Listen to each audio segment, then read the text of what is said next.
Então vamos lá, boa noite a todos, sejam bem-vindos. Hoje eu queria complementar algumas coisas do tema da aula passada, que foi a questão do René Guénon. É sem dúvida um dos temas mais importantes do século XX, por um motivo muito simples. Quando eu expliquei que hoje em dia, vamos dizer, a percepção imediata e comum que as pessoas têm da sua existência é baseada numa versão materialista, segundo a qual o que existe efetivamente é o mundo material e em cima dele existem as construções da mente humana, ou seja, nós temos natureza e cultura. Isso é de fato o modo como as pessoas veem hoje as coisas, a maneira espontânea, imediata de percepção. E contrastei isso com outras sociedades e outras civilizações, outras épocas em que a presença de elementos invisíveis era reconhecida como uma realidade cotidiana, anjos, demônios, etc. Hoje, quer dizer, o materialismo está tão avançado que as pessoas têm que explicar quando aparece alguma coisa estranha, eles têm que explicar como extraterrestres, ou seja, como figuras corporais que vêm de um outro planeta, vêm de uma outra civilização, etc, etc. Sem excluir a hipótese de que isso talvez aconteça. Eu mostrei ali num post do Facebook que havia vários problemas, várias autocontradições nessa teoria. Né? Em primeiro lugar, o fato de que os extraterrestres aparecem com muitas figuras diferentes, muitos personagens diferentes, portanto seriam raças diferentes, provindo de planetas, galáxias diferentes. O que seria então uma coincidência formidável de que planetas, civilizações colocadas em planetas tão distantes uns dos outros, alguns milhões de anos-luz, tivessem ao mesmo tempo a ideia de vir visitar o planeta Terra. Né? Em segundo lugar, a ideia de que tudo que eles estão fazendo é baseado numa tecnologia muito mais evoluída, pressupõe, vamos dizer, uma ideia linear da evolução histórica das civilizações, quer dizer, elas têm que evoluir no sentido da tecnologia moderna, não há nenhuma outra possibilidade de evolução. E isso é uma ideia evidentemente simplória. Mas se eles têm essa tecnologia tão evoluída assim, se eles podem atravessar espaços intergalácticos que nós levaríamos milênios para percorrer, caso pudéssemos fazê-lo, então certamente eles têm essa tecnologia há muito tempo, desde muito antes daquilo que nós chamamos os tempos históricos, né? Da humanidade. E se eles têm isso, então é evidente que eles devem ter outros poderes também, entre os quais o de transmissão telepática. Aliás, comprovado em alguns depoimentos, né? Alguns das pessoas abduzidas ou que tiveram encontros, entre aspas, com discos voadores, dizem que receberam ordens telepáticas. Então, se eles têm isso, é evidente que eles podem estar influenciando já a conduta dos seres humanos, sem que eles nem percebam. E se eles estão fazendo isso, então é natural que eles apareçam, apenas fiquem pairando no ar, sem jamais se revelar publicamente.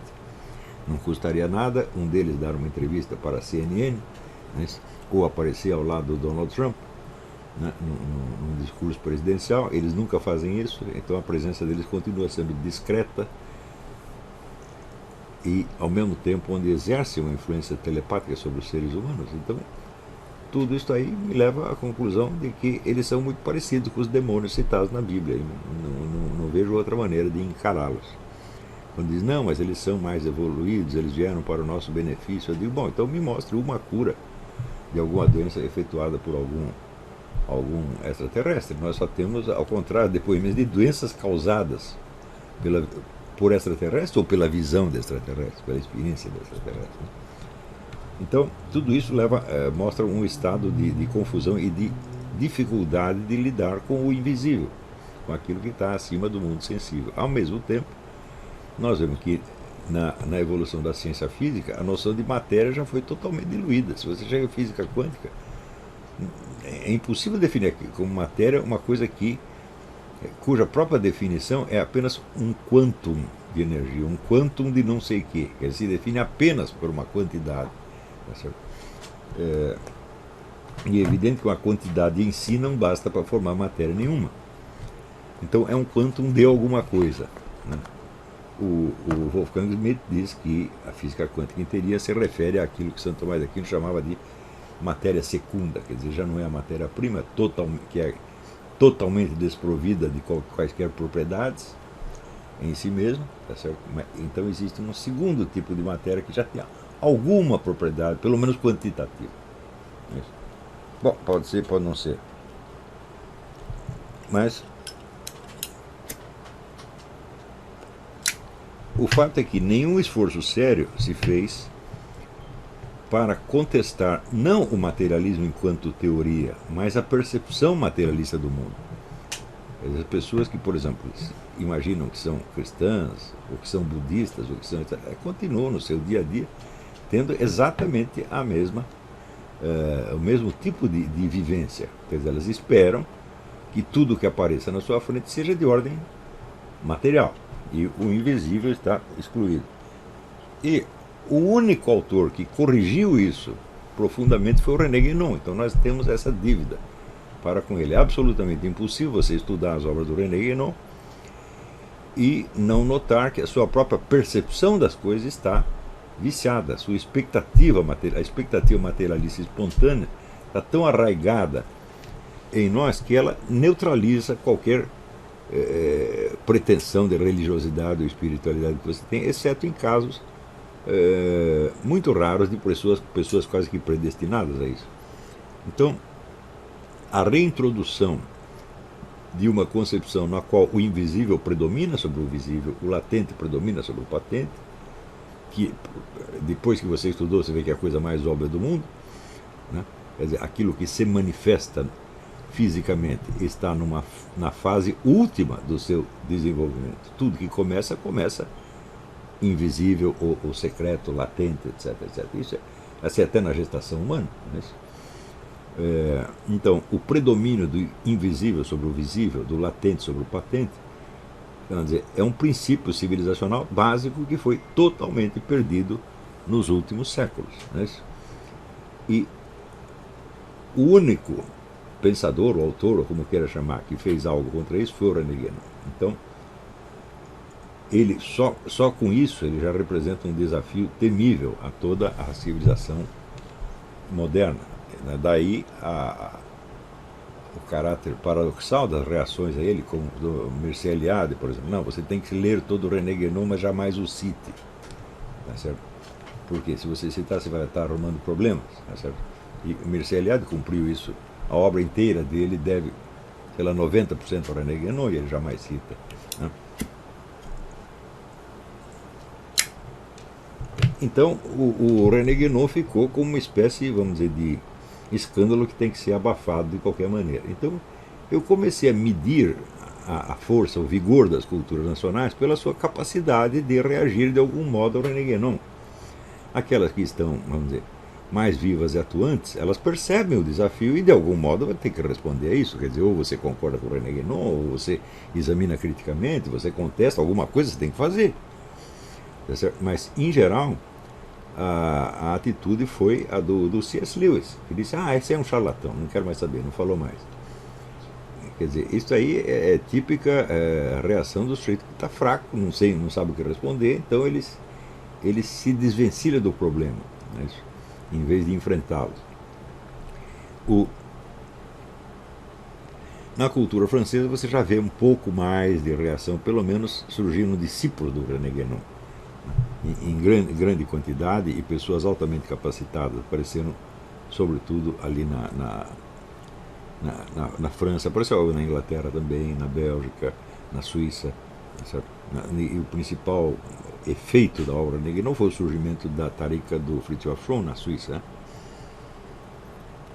Então, ganhando adeptos entre nomes importantes da intelectualidade suíça. Então você vê que ali você já tem um pouco mais de vigor, mas em nenhum país eu vi isso tão profundamente quanto na Romênia.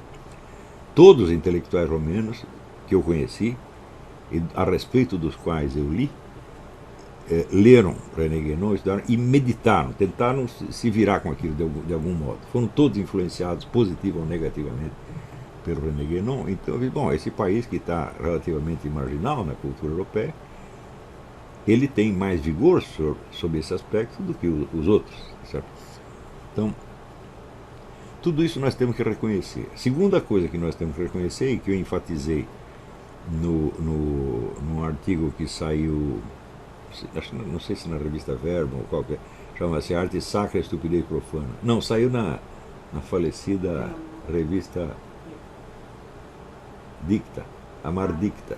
É. Saiu na Mar Dicta. E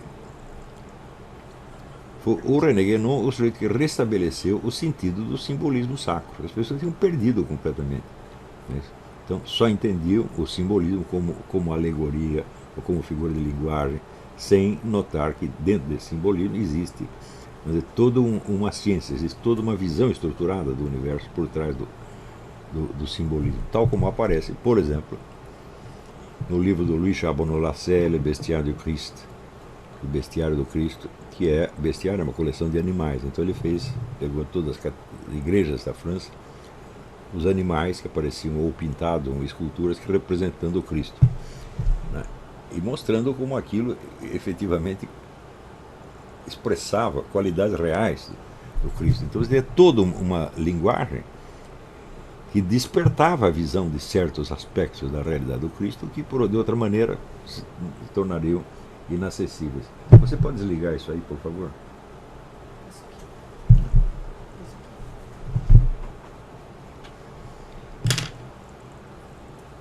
Então, esta reconquista do simbolismo e, portanto, a mera compreensão da possibilidade da arte sacra de outras épocas, isto foi trazido de volta inteiramente pelo René Guénon. Ninguém contribuiu para isso. Quando você vê outros autores escrevendo sobre isso, como por exemplo o famoso Campbell, parecem crianças. A compreensão que tem assim, é meramente folclórica, por assim dizer. Então, tudo isso devemos ao René Guénon. Devemos também a ideia de uma doutrina metafísica mais ou menos uniforme que atravessa as várias épocas das civilizações, praticamente sem alterações. Isso que é uma coisa sem a qual a própria história do pensamento humano se torna uma coisa invertebrada. Ele mostrou que tem uma coluna, uma espinha dorsal. Tá certo? Tudo isso é a nossa dívida com o René Guénon. Porém, a obra dele traz mais problemas do que soluções. O primeiro problema, que eu acho que já assinalei aqui, é o das iniciações.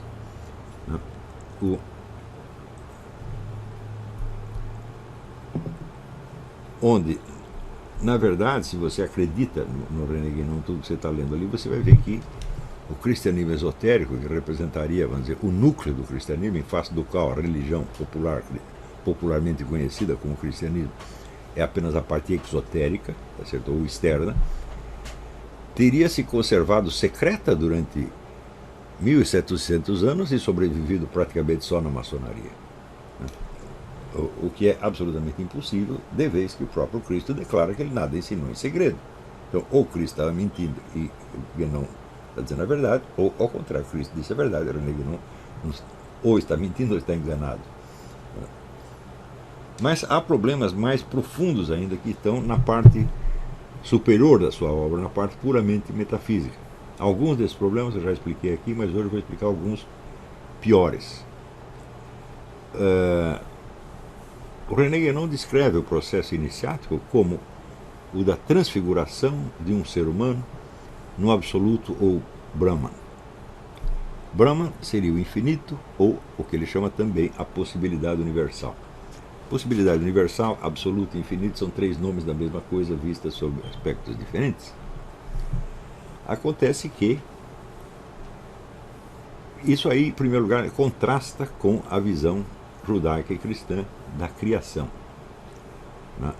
Na perspectiva do René Guénon não existe criação nenhuma, existe um negócio chamado manifestação, ou seja, uma espécie de exteriorização do absoluto em formas temporais e contingentes que depois são reabsorvidas nele. Bom, até aí tudo bem, porque na própria Bíblia você vê que a criação será destruída um dia, substituída por um novo céu e uma nova terra, como diz ali na Bíblia.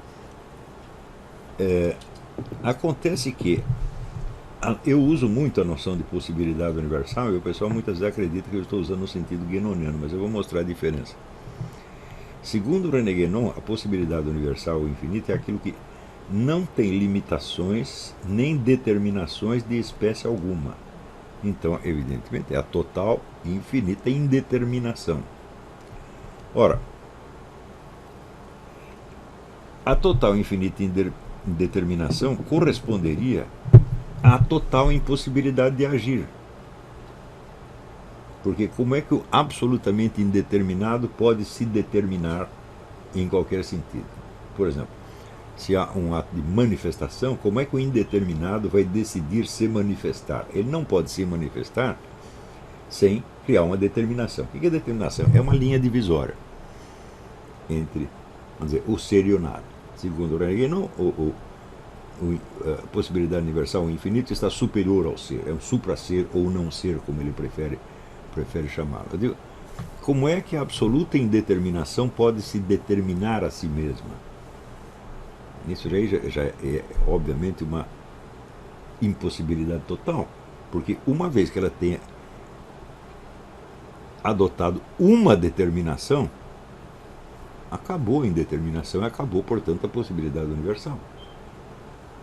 O meu conceito da possibilidade universal não é da total indeterminação. Eu tenho usado esse mesmo termo porque ele é perfeito, no sentido de uma estrutura da possibilidade universal. Eu uso muito esse termo, estrutura da possibilidade universal. O que implica que dentro da possibilidade universal você tem a distinção taxativa entre o possível e o impossível. Certo? Então, o René Guénon diz que a possibilidade universal contém todas as possibilidades de manifestação e as possibilidades de não manifestação. Para mim, que é um termo contraditório, mas não tem importância, não é esse o ponto. Em segundo lugar, como que poderia a iniciação transfigurar o indivíduo neste absoluto e eterno, se esse próprio indivíduo já é definido pelas suas determinações e limitações? Tá certo? Então, à medida que o indivíduo ascende na escala iniciática, ele vai perdendo determinações. E essa ideia de perder determinações é identificada não como uma espécie de uma escalada, uma superioridade. Quer dizer, quanto mais determinado você está, mais baixo você está na escala. Então, isso quer dizer que você passar do definido ao indefinido seria um grande avanço. Mas, se a possibilidade universal, sendo totalmente isenta de determinações, nada pode fazer, você está apenas subindo na escala da impotência. Se, ao contrário, nós concebemos a possibilidade universal como uma estrutura, uma ordem, ela tem determinações, ela tem limitações internas que ela não pode transgredir de maneira alguma. Tá certo? E este é exatamente o conceito de Deus como aparece na tradição judaico-cristã. Deus tem regras que ele próprio não pode violar. Ele não pode fazer o mal, por exemplo. Isso. E, sobretudo, ele não pode se reduzir à impotência. Ele não tem esta possibilidade. Aí nós temos que voltar ao conceito aristotélico do ato e potência. Ato é aquilo que já está presente, que já está em ação, que já é efetivo. Um ato quer dizer efetivo, na verdade. E potência, embora nós usemos normalmente como sinônimo de poder, potência não significa um poder, significa apenas uma latência. É como nós dizemos, por exemplo, toda mulher tem a potência de ser mãe. Tá certo? Então, divide a potência entre ato primeiro, quando ela é fecundada, tá certo? E em ato segundo, quando ela dá à luz à criança. Então, aí ela já é uma mãe em ato, não apenas em potência. Em potência, quando ela tem 3 anos de idade, ela é potencialmente uma mãe. Então, a potência não é propriamente um poder, tá certo? Ela é, como dizer, uma hipótese que pode se manifestar ao longo do tempo. Ora, aquilo que está em ato não pode ser indeterminado de maneira alguma. porque ele não só determina a si mesmo, como tudo aquilo que ele faz em ato, efetivamente, já está determinado. Por exemplo, quando no Gênesis Deus diz faça-se a luz, a partir da hora que fez, está feito. Ele não tem o poder de fazer com que isso jamais tivesse acontecido. Ele realmente não tem. Existem exceções, eu acho que falar que a questão do pecado humano nós vamos mostrar. Depois eu já, inclusive, escrevi alguma coisa a respeito. Mas aquilo que está determinado já representa uma autolimitação, tá certo? Da onipotência. Quer dizer, estou usando o termo onipotência, mas a possibilidade universal, tal como Guénon define, não tem nada a ver com a onipotência, porque ela de fato é uma impotência total. Certo? Eu, por mais que eu pense, eu não consigo imaginar como é que o total indeterminado pode se determinar a si mesmo no momento. Com base no quê? Né? Quer dizer, se não existe uma estrutura da possibilidade, quer dizer, uma limitação clara entre o possível e o impossível, então, evidentemente, tudo é possível. E diz o Guénon, ele diz textualmente duas coisas. Ele diz, primeiro, que toda a manifestação já está contida em potência, na possibilidade, no absoluto.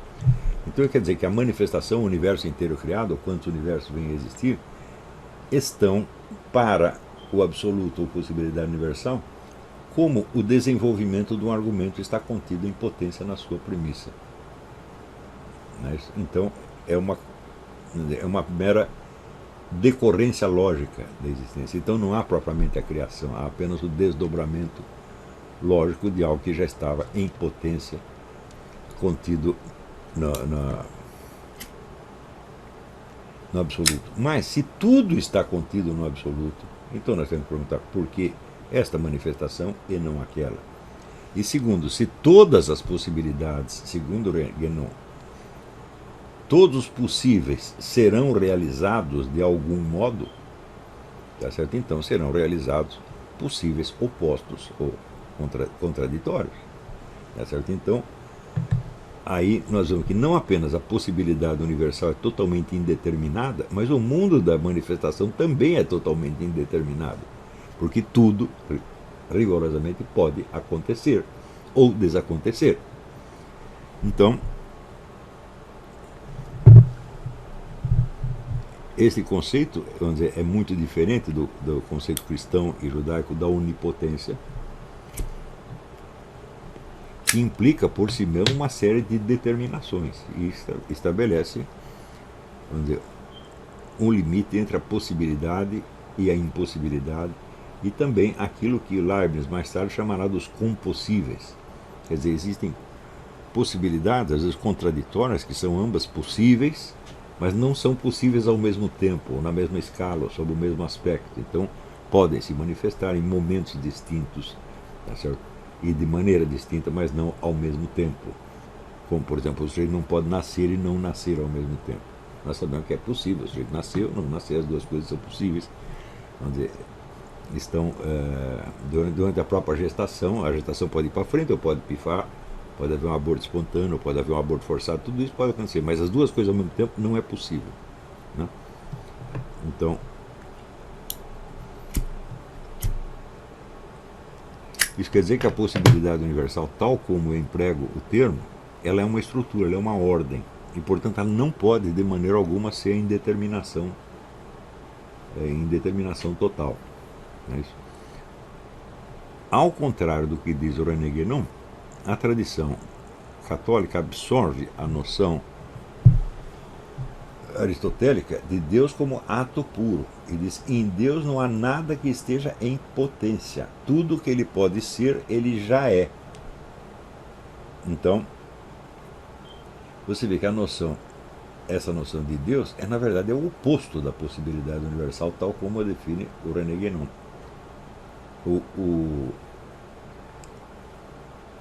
Na possibilidade universal, tal como concebida pelo Guénon, praticamente tudo está em potência na possibilidade. Ela é constituída apenas de potência e não de ato. Porque você dizer o ato indeterminado, existe o ato indeterminado? Não. Qualquer ato, qualquer coisa que seja efetiva, que esteja acontecendo realmente já está determinado. Então, ao contrário de Deus ser indeterminado, ele é cheio de determinações. E essas determinações é justamente o que nós entendemos como a lei divina, que obriga ao próprio Deus tanto quanto obriga a nós. Quando Cristo Deus diz, quando Jesus diz, o céu e a terra passarão, mas as minhas palavras não passarão, o que é isso aí? Isso é uma determinação total e definitiva.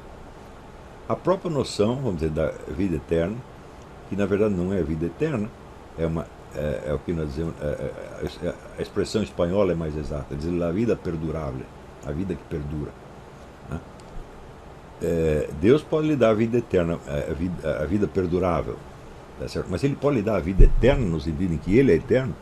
Não, porque ele não teve começo, nem terá fim, mas você pode existir sem ter um começo de jeito nenhum. Então isto Deus não pode fazer. Então ele já está determinado, há uma diferença, vamos dizer, intransponível entre ele e a criação. Ora, se há uma diferença intransponível, então há uma diferença não apenas, vamos dizer, acidental, mas há uma diferença essencial. Ora, isso quer dizer que Deus e nós não pertencemos à mesma espécie. Nós não somos, aliás, ao mesmo gênero, não somos espécies do mesmo gênero. Nós não somos uma espécie de Deus. E Deus não é uma espécie de ser humano. Né? Então,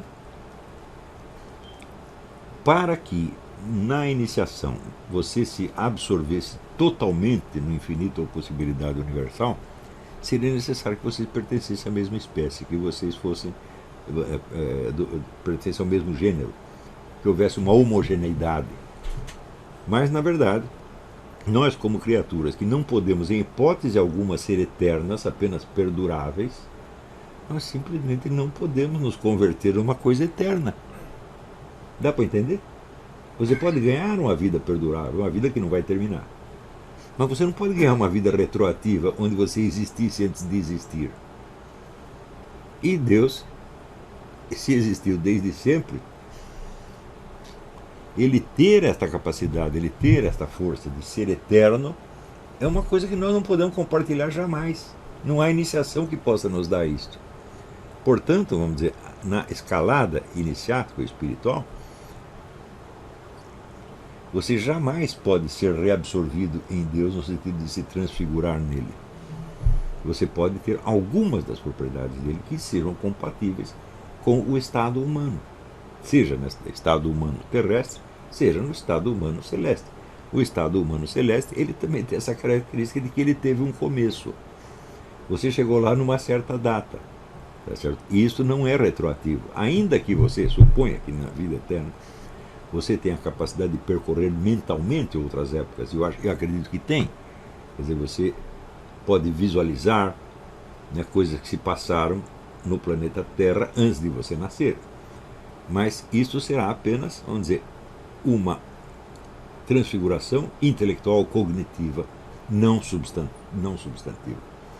Quer dizer, você pode, a sua visão de tempo, evidentemente, se alarga formidavelmente, para dentro e para trás, de modo que você possa conhecer épocas anteriores à sua existência terrestre, mas não que você possa estar lá como personagem. Vamos supor que você possa ver, né, as guerras púnicas, ou as guerras napoleônicas, ou qualquer coisa, mas você não pode estar lá. Não é isso? Então, isso quer dizer que o topo da escalada espiritual é concebido pelo René Guénon de uma maneira 100% utópica, na qual efetivamente você participa da indeterminação do absoluto, inclusive essa indeterminação temporal. Claro, quando você vai para lá, você está livre da determinação temporal terrestre, mas pergunto eu, existe alguma temporalidade na vida celeste? É claro que existe, porque lá acontecem coisas. Não é isso? Então, veja, você nota isso, por exemplo, no livro do Monseigneur de Ségur, pessoas que estavam no inferno e que voltam para falar com ele, ou nos casos de experiência próxima da morte, em que o indivíduo esteve clinicamente morto e tem visão do paraíso, etc. Você vê em todo lugar, você vê coisas acontecendo, tanto no céu quanto no inferno. Então, algum tipo de temporalidade existe. Não é uma indeterminação temporal. Ora, Quando nós dizemos que a eternidade, segundo Boécio, é a posse plena e simultânea de todos os seus momentos, nós entendemos que, evidentemente, só Deus tem isso. Ele tem isso existencialmente, ou seja, ele é agora o que ele foi e será em todos os tempos. O ser humano pode participar disso? Não, só cognitivamente, substancialmente. Não, porque isso implicaria existir antes de existir. Então, a maneira como o Guénon descreve o topo da escalada iniciática é totalmente utópico e irrealizável. Então ele está falando uma coisa que jamais acontecerá, exceto em palavras. Isso é uma bolha de sabão verbal, é uma promessa absolutamente irrealizável.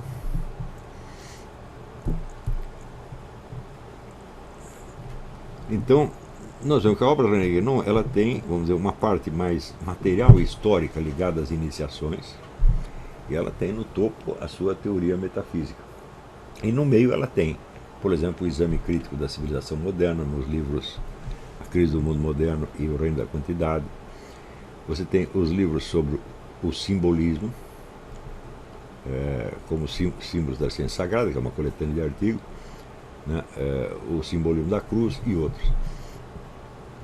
E no topo você tem a pura doutrina metafísica, que está ali no livro A Metafísica Oriental, O Homem e seu Dever segundo o Vedanta, etc, etc. Então nós vemos que esta concepção, vamos dizer, do absoluto, ela é autocontraditória, tá certo? E quando você objeta isto, a única resposta possível de discípulos do Guénon é um argumento de autoridade. Quer dizer, não, isso vem da tradição, está na tradição. E teve um rapaz que até começou a discutir comigo. Não, isso vem da tradição hindu, é confirmado por não sei quem, não sei quem, não sei quem, não sei quem. Claro, não me interessa, pode vir com 900 sábios e dizer isso. Eu digo, olha, vocês não vão fazer o impossível. E a absorção do ser humano na infinitude metafísica,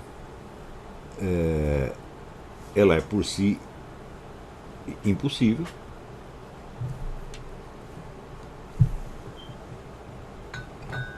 Não só por causa da diferença de gênero, tá certo?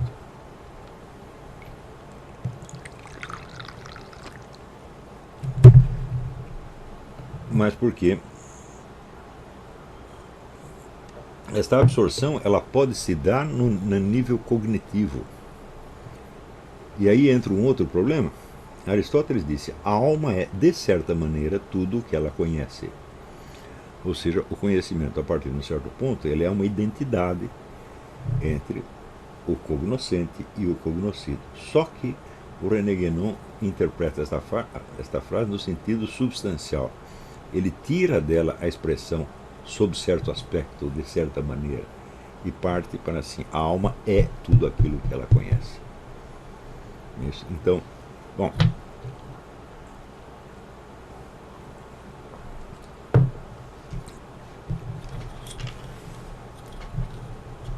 essa confusão, então, vamos dizer, isso já não é uma fusão, uma identidade do cognoscente e do cognoscido, mas é uma confusão entre as duas coisas, é uma incapacidade de distinguir.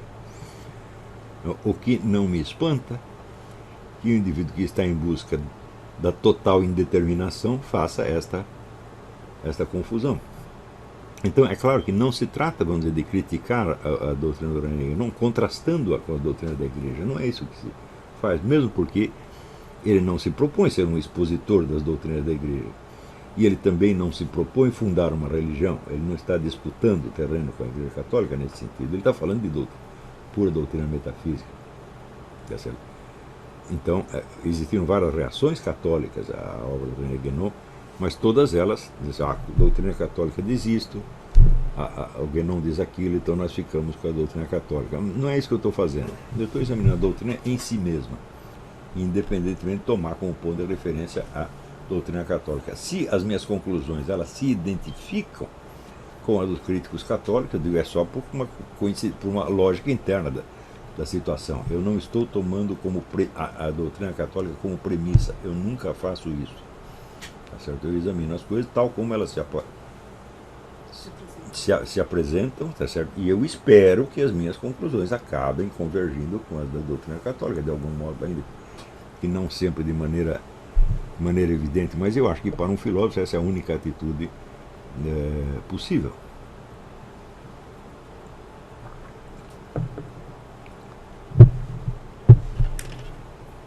Se você observa, então, os meios tradicionalistas inspirados no René Guénon, olha, eu acho que eu nunca vi tanta fofoca e tanta mentira em outra parte como eu vi lá. Às vezes parece o PT. Né? E se você perguntar, bom, você conheceu alguma pessoa santa? Fala, não conheci nenhum santo. Eu conheci pessoas assim, altissimamente intelectualizadas, quase sublimes desse ponto de vista, mas que, às vezes, falhavam no julgamento de coisas até banais. O próprio Fritjof Schumann, eu via ele cometer erros no julgamento de pessoas, que é uma coisa incrível. Né? Ele não perceber assim quem é o amigo, quem é o inimigo, tá entendendo? Fala, não é possível uma coisa dessa, tem muita falta de lucidez. Também é lógico que se o indivíduo se transfigura no absoluto, é evidente que ele deveria ter o poder sobre a matéria. E eu não vi ninguém com poder sobre a matéria. Ao contrário, eu vi exemplos de impotência perante a matéria. Por exemplo, quando René Guénon sofria os famosos ataques psíquicos feitos por bruxos, que faziam materializar na frente dele um urso negro que o atacava, e que ele aparecia com as cicatrizes das garras do urso. Né? Então, que poder sobre a matéria? Isso é exatamente o contrário. Se disser que ele foi atacado por um urso e no dia seguinte ele não tem mais cicatriz, machucado nenhum, fala, bom, então ele tem algum poder sobre a matéria, mas o contrário não é possível. Né?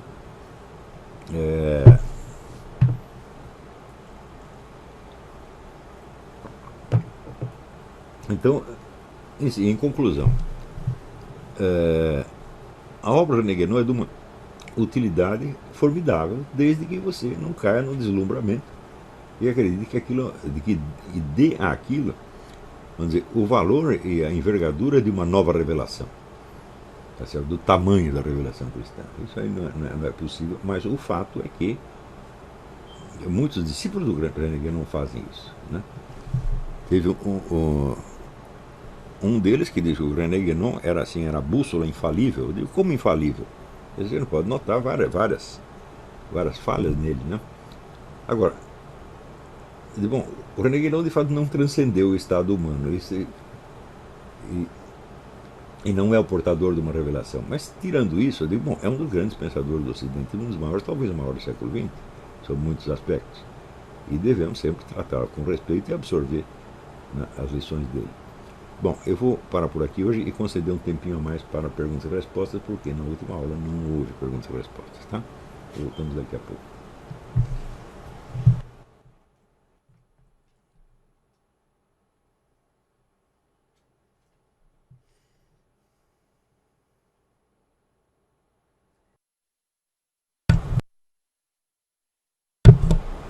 Então vamos lá.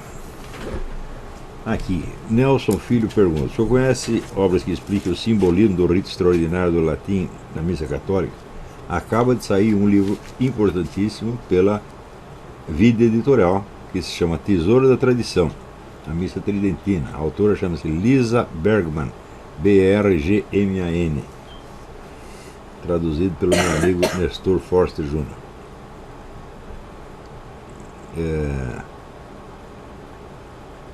Tem duas perguntas que no fundo são a mesma.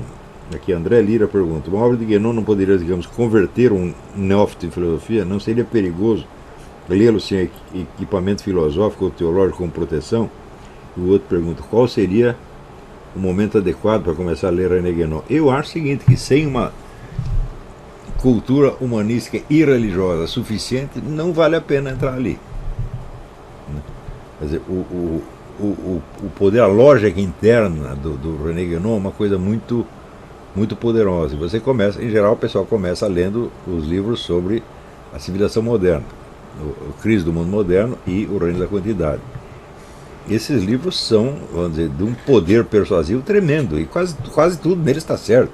Você não tem como dizer que não. Tá certo? Você vê aqui pessoas que odiaram aquilo que era o René Guénon não conseguiram refutar. O André Gide, por exemplo, ele disse: se o René Guénon está certo, toda a minha obra cai por terra. E eu não sei como refutar aquilo. Quer dizer, uma confissão de impotência, né? De fato, do ponto de vista do André Gide, aquilo seria irrefutável. Eu acho que assim, uma filosofia como essa só pode ser refutada desde dentro, pelos seus próprios elementos, não desde fora. Confrontá-la com uma outra doutrina, mesmo que seja a doutrina da Igreja Católica, não funciona.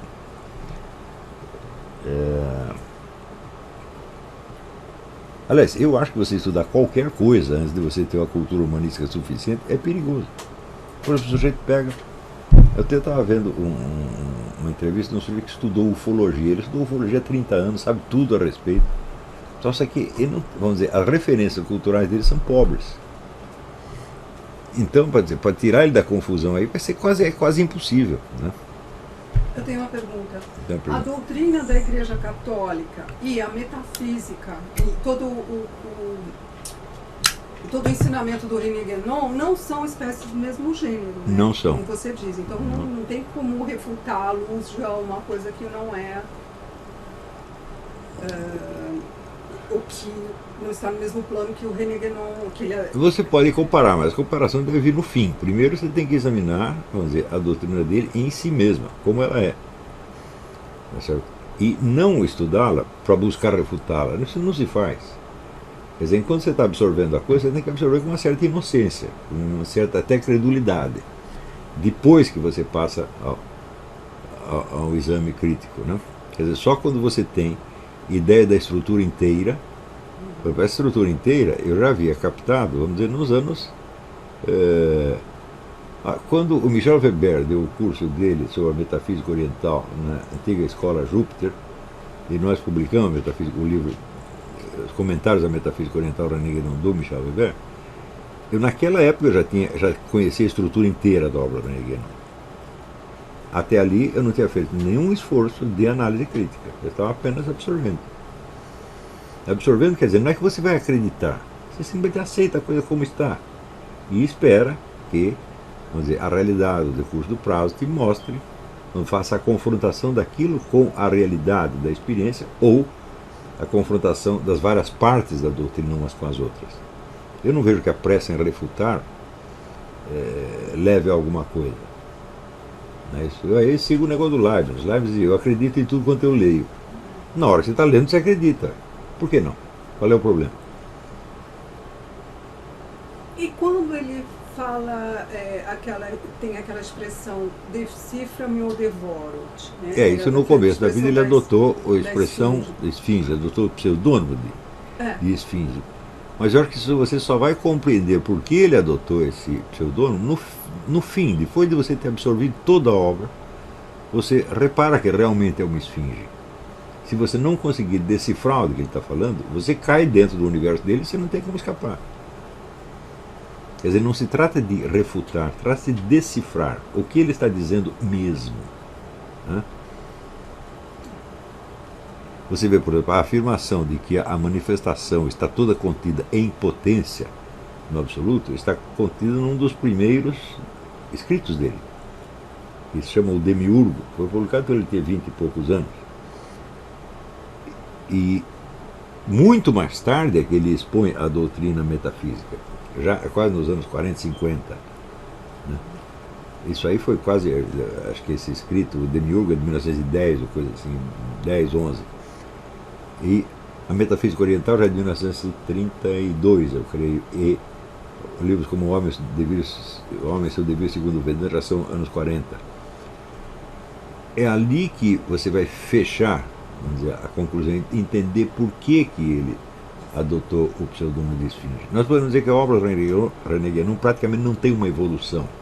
Ela tem uma evolução no sentido editorial, da produção escrita. Mas o pensamento dele não evoluiu, é estruturalmente o mesmo, do começo até o fim. Quer dizer, quando começou a escrever, ele já sabia tudo o que ele queria dizer. Ele diz que nada do que eu estou escrevendo é coisa minha, eu recebi de fontes tradicionais hindus e islâmicas, né? O que é verdade. Portanto, você não está discutindo praticamente com ele, você está discutindo com essas tradições, sobretudo com a metafísica hindu. É isso? Mas ele usa a metafísica hindu, mas ele não está estruturalmente ligado, organicamente ligado a uma tradição hindu. O que seria impossível, porque no hinduísmo não se entra, só quem nasceu na Índia pertence. Então ele está ligado, evidentemente, à tradição sufi, na qual ele foi iniciado com 16 anos de idade.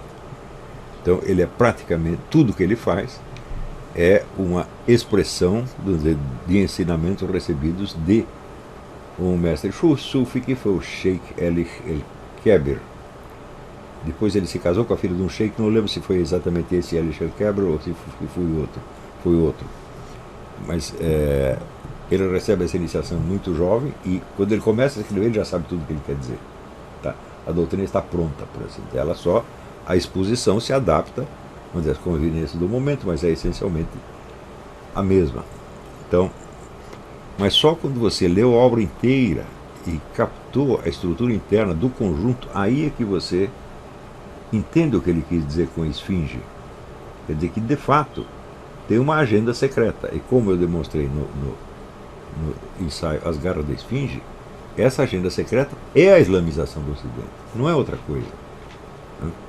Então, essa obra, por mais que ele, toda hora ele alega, não, meus interesses são puramente metafísicos, doutrinais, teóricos, não tem nada a ver com a realidade histórica do momento, isso não é verdade. A obra dele é uma intervenção histórica e das mais eficientes que já houve no mundo. Mais eficiente que a do Antônio Gramsci. Mais eficiente, mais profunda e mais devastadora. Foi ele que arrombou as portas, ele e Gurdjieff, que arrombaram as portas do Ocidente para a influência islâmica. Claro que havia outros já que tinham aberto para influências orientais, isso já veio desde o século XIX, com Max Müller e outros. Né?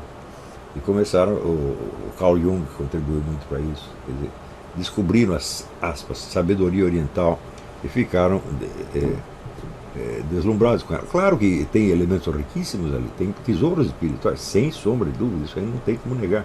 Só tem um problema, ali não tem a presença, a ação real de Deus. É tudo, como dizer, é tudo na esfera cognitiva, nada na esfera da realidade. É como dizer, nada acontece ali, né? Só acontece na esfera histórica e política. Diga. E é curioso, não é uma pergunta, é só uma observação a partir de coisas que você sempre fala. Ele, é curioso isso, porque, segundo o que você diz, ele domina a doutrina do cristianismo, não é? Sim.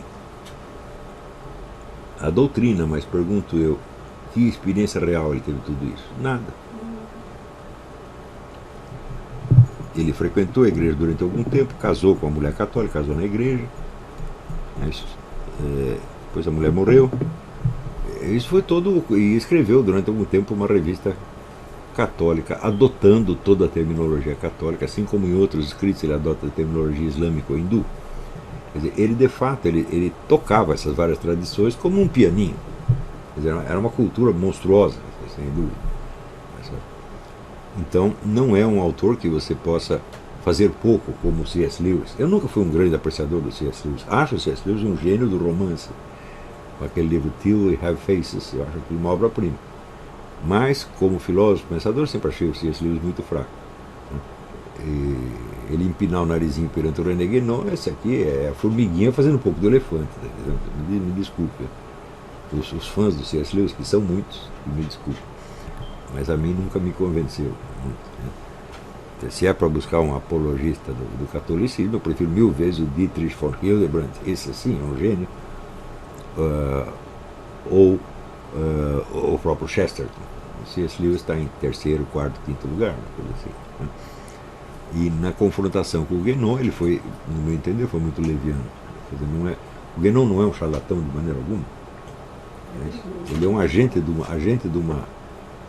uma civilização externa que está intervindo na história com efeitos absolutamente devastadores. E ele tinha perfeita consciência disso. E essa história não, nossos interesses são puramente espirituais, etc. É um pouco disfarce, um pouco Sun Tzu, né? Não deixa o inimigo saber quem você é. Aqui, o Rudan Pereira de Souza pergunta: é possível haver simbolismo nas igrejas protestantes? Isso que seria uma contradição em relação a tudo que eles opõem à igreja católica? É possível, sim. A igreja metodista, por exemplo, conserva quase toda as imagens, né? O simbolismo é o mesmo, e no curso da missa eles rezam o credo católico igualzinho, palavra por palavra. Quer dizer, quando você fala a igreja protestante, não dá para você generalizar, porque elas são tão diferentes umas das outras. Não é isso? O que torna, vamos dizer, sempre difícil você discutir com um protestante, porque cada um não responde pela igreja do vizinho. Você fala, sim, protestantismo tem isso, tem isso. Ele diz, mas na minha igreja não. Todos respondem assim. Então, não dá, você não pode discutir com 200 pessoas ao mesmo tempo.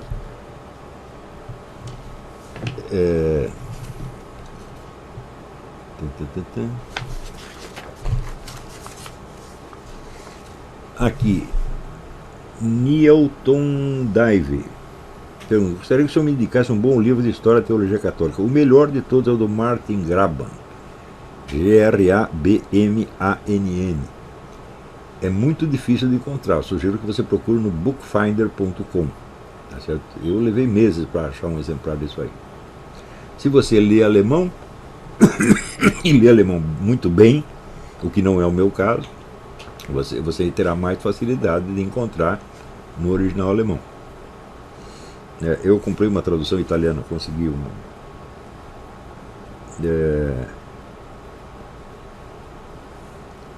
Rafael Estival. Quanto ao que o senhor disse sobre o pecado no Facebook, eu pergunto, como o fato de eu ter engravidado a mulher do vizinho pode desacontecer? Não, o que não desacontece é o nascimento e a existência do bebê. O pecado é anulado. Quando se diz aqueles que são salvos, não é que o seu pecado foi apenas perdoado no sentido de você não ser punido. Não é isso, o pecado é apagado do registro, como se nunca tivesse acontecido. Não me pergunte como Deus faz isso, mas é o que ele diz que ele faz. Então, é a justificação do pecador. Quer dizer, se não fosse assim, você iria para a vida eterna levando a marca do seu pecado. Não é isso? Você ainda teria a marca dele na vida eterna. E não tem. Você está lá como qualquer outra pessoa.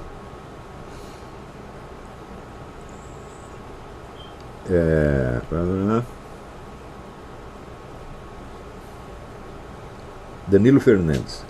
Qual a diferença entre a faculdade estimativa e a intelectiva? Aquela capta o círculo de latência, e esta capta primeiramente a existência, o ser, bem como as essências e cuididades. Bom, a diferença é exatamente essa, é o que você disse, você tem toda a razão.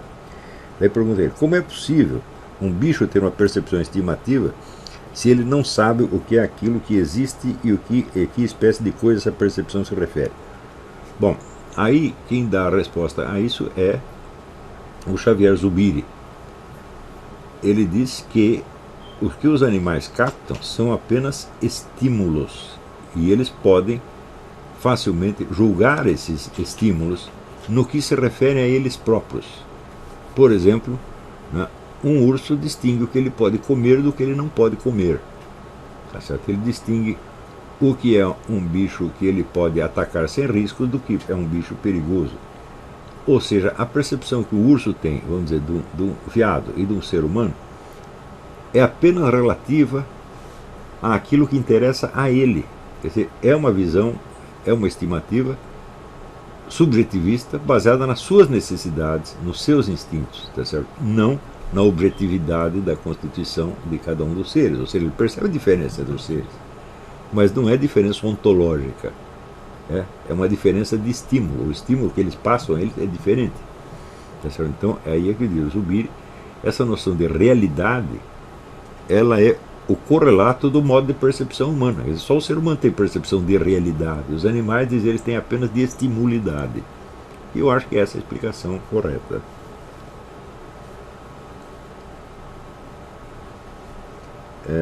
Igor Michalichen. Qual a sua visão dos últimos acontecimentos na hora dos arautos do Evangelho? Como o senhor começou a aula mencionando o demônio, imaginei que tivesse alguma ligação. Não tenho, nem estava pensando nos arautos do Evangelho.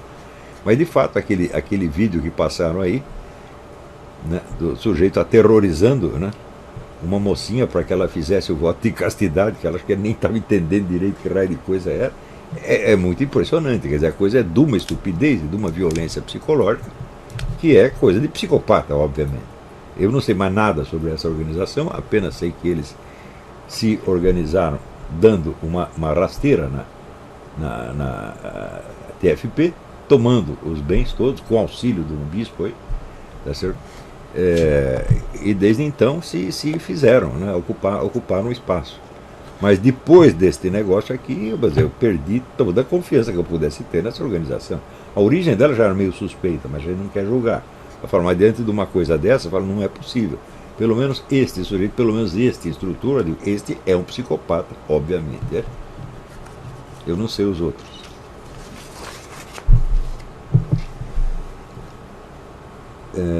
Aqui o nome ficou na outra página. Rafael Menezes pergunta: poderíamos concluir que Guénon não entendeu talvez um dos principais fundamentos do cristianismo, que é Deus é a alteridade absoluta, isto é, há uma diferença intransponível entre o Criador e a criatura, mesmo quando na realização suprema desta mesma criatura? Sim, ele não é que ele não entendeu. Eu acho que ele entendeu. O que ele fez, ele não aceitou. Ele simplesmente não aceita esta alteridade. Por quê? Para ele, só o que existe é a possibilidade universal. O resto... Aí uma questão importante que talvez eu devesse ter explicado na primeira parte da aula.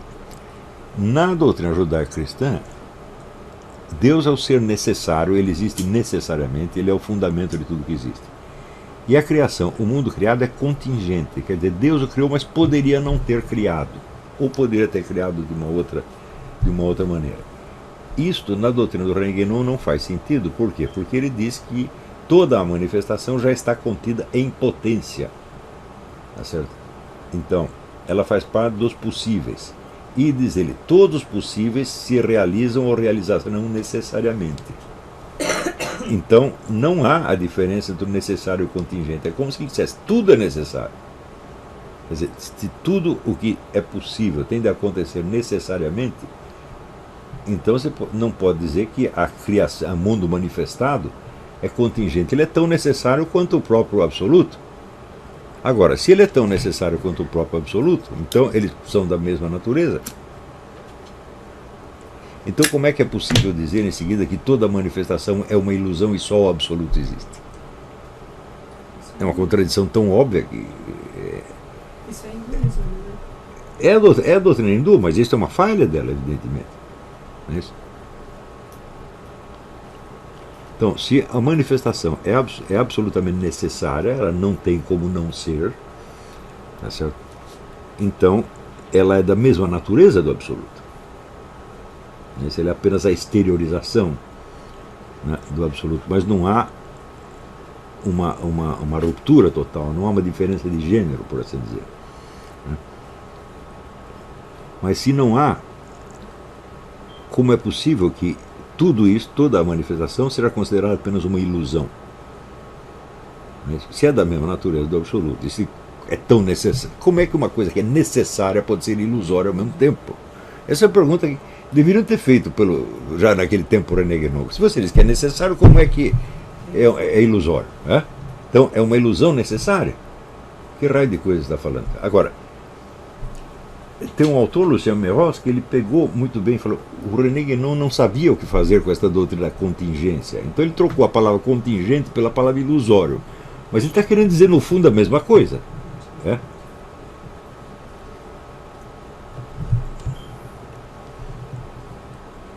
Então, Luiz Lima pergunta: a doutrina Guénon pode ser causadora do conflito entre a Igreja Católica e maçonaria? Não, ao contrário. Esse conflito já existia desde muito antes, tá certo? Vamos dizer, por iniciativa de líderes maçônicos, não foi a igreja que comprou essa briga. Né? Por quê? Porque a maçonaria vem de antigas iniciações de ofícios que eram perfeitamente católicas e conviviam bem com a igreja católica durante milênios. Quando se constitui a maçonaria moderna, então os seus líderes, né, começam uma política francamente anticatólica que não precisava existir absolutamente, era só continuar como era antes. Eu não sei por que eles fizeram isso, não tenho ideia. A história das origens da maçonaria moderna ainda é mal conhecida, tá certo? Se bem que hoje em dia estão pesquisando isso cada vez mais. E realmente eu não sei por que apareceu esta briga. Né? certamente houve influência cabalística e islâmica neste caso, tá certo? Mas eu não sei se essa influência por si determinou a coisa. Eu sei que eles de fato começaram uma guerra, mas também a coisa se agravou a partir da infiltração dos Illuminati. Os Illuminati não foram fundados junto com a maçonaria, foram fundados separados, né? Foram fundados na Alemanha por um tal de Adam Weishaupt, e os Illuminati, que tinham um programa francamente não só anticatólico, mas antirreligioso de modo geral, eles se infiltraram na maçonaria. Tem um livro importantíssimo por John Robinson, Proofs of a Conspiracy, que ele escreveu e entregou uma cópia para George Washington. No tempo que George Washington era presidente, ele era um alto dignitário maçônico também. E ele ficou muito assustado com aquilo, porque ele não estava acostumado com a ideia de uma maçonaria anticristã. Tá certo?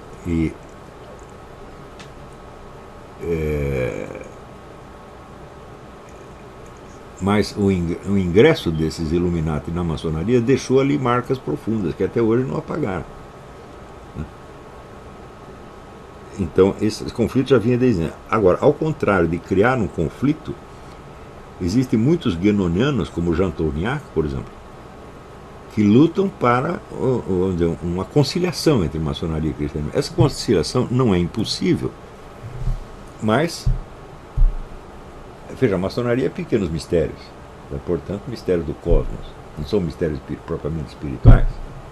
Então, isso aí tem que estar submetido aos grandes mistérios, evidentemente. Então, há uma relação hierárquica, e só quando a maçonaria aceitar essa submissão à Igreja Católica, não só à Igreja, mas à doutrina católica, é que a conciliação será possível. Senão, não, eles ficam disputando espaço, né, numa coisa que eles não podem ter. Eles podem até dominar o plano da história, da política, etc., quanto queiram. Na verdade, não dominam, não acredito que a maçonaria domine tudo isso. Mas podem ter uma influência muito grande aí, mas na esfera espiritual eles não apitam nada, essa que é a verdade. Também esse é outro problema com o Guénon. Ele diz, olha, da tradição ocidental só sobrou a maçonaria. Então você quer dizer, só sobrou pequenos mistérios? Então como é que você pode restaurar a tradição a partir daí? Não dá. Tá certo? Então, ou é Igreja Católica ou é nada.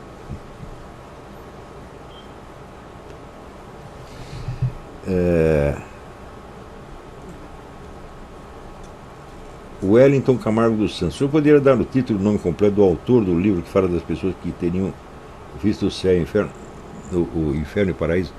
São muitos autores e eu os citei todos no curso A Consciência de Imortalidade. Tem lá uma bibliografia do curso. Eu não vou poder, de memória, te dizer todos agora. Existem muitos.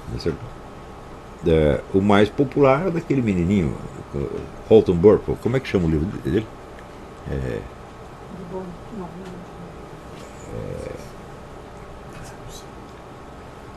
Eu esqueci o título. Esse é o mais popular. Mas o depoimento do menino é muito impressionante. O menino ficou sabendo de coisas que ele não teria meios materiais de saber. Né? Heaven is for real. O céu é real. Né? Esse é só um livro popular. Existem muitos outros, mas estão lá na bibliografia do curso Consciência de Imortalidade. Tem filme também desse livro. Fizeram um filme também do livro, né?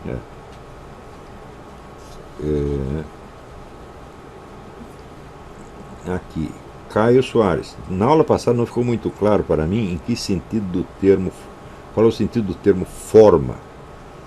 O senhor falou da... Olha, segundo Aristóteles, a forma de um ente não é a aparência, o formato exterior do ente, é a fórmula, o algoritmo que o constitui como tal, ou, para usar o termo do Mário Ferreira dos Santos, a sua lei de proporcionalidade intrínseca, que faz com que ele seja ele mesmo e não outro. Se você pegar dois seres da mesma espécie, tá certo? Que tenham aparentemente o mesmo formato, como dois gêmeos, por exemplo, eles ainda têm uma diferença, que é a diferença numérica, e isso faz parte do seu algoritmo, quer dizer, este não é aquele, né? Ainda que em tudo mais seja igual. Este não tem as mesmas células daqueles, pode ter o mesmo formato externo, mas estão distintos na sua forma individual intransponível, aquilo que o John Duns Scott chamava da sua esseidade, quer dizer, a essência daquela individualidade enquanto distinta de outra individualidade. Aí existe uma disputa entre Santo Tomás e John Duns Scott, que Santo Tomás dizia que a diferença entre dois entes da mesma espécie é puramente material. E John Duns Scott alega, a meu ver, com razão, que se a diferença entre dois entes fosse apenas material, então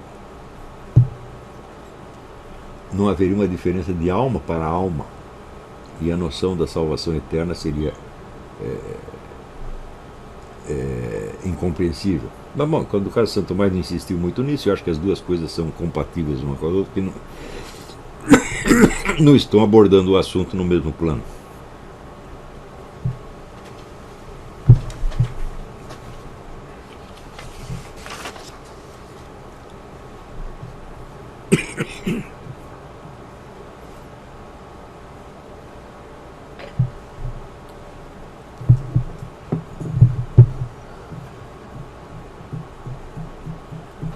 A ideia do absoluto indeterminado seria a expressão metafísica do Deus do Islã. O Guénon estaria tentando transpor para a metafísica a ideia islâmica de Deus? Em parte sim, mas essa ideia está muito mais explícita na doutrina hindu. Quer dizer, por exemplo, a ideia da total indeterminação, eu não vejo isso, não encontro isso em parte alguma na doutrina islâmica, embora esteja em alguns sufis. Tá certo? Mas está claramente na doutrina hindu. Mas o Guénon viu uma identidade perfeita entre essas duas tradições. Daí, Rafael Estival, em que medida as técnicas de manipulação psicológica, PNL, hipnose, estimulação contraditória, têm afetado os muçulmanos? Não sei bem os muçulmanos, mas tem afetado muito mais o Ocidente. Os muçulmanos, que eu saiba, eles têm usado técnicas muito mais primitivas. Por exemplo, quando eles convidam, eles pegam um sujeito que está vagamente interessado no Islã, convidam ele para o Paquistão, onde ele será submetido a pregações 24 horas por dia. Então isso se aproxima muito mais da técnica mais grosseira da lavagem cerebral chinesa, que é falar, e não deixar o indivíduo pensar em outra coisa. Então eu não acredito que eles precisam muito de PNL. Os métodos são muito mais materiais, por assim dizer. Bom, então é isso. Não esqueçam que hoje terminam as inscrições para o curso Política e Cultura no Brasil, que não é um curso novo, é um curso para quem perdeu da primeira vez, e ao qual eu vou acrescentar uma aula extra no fim. Durante a semana eu vou anunciar qual é, depois de encerradas as inscrições, eu vou anunciar qual será a data dessa aula extra que será transmitida ao vivo. Então, muito obrigado a todos, até a semana que vem. Outra coisa, peraí. Quero aproveitar para mandar uma mensagem de parabéns para a Zoe Martínez.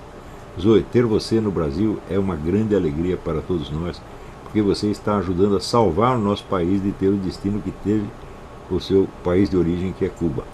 Muito obrigado, um beijão, seja feliz.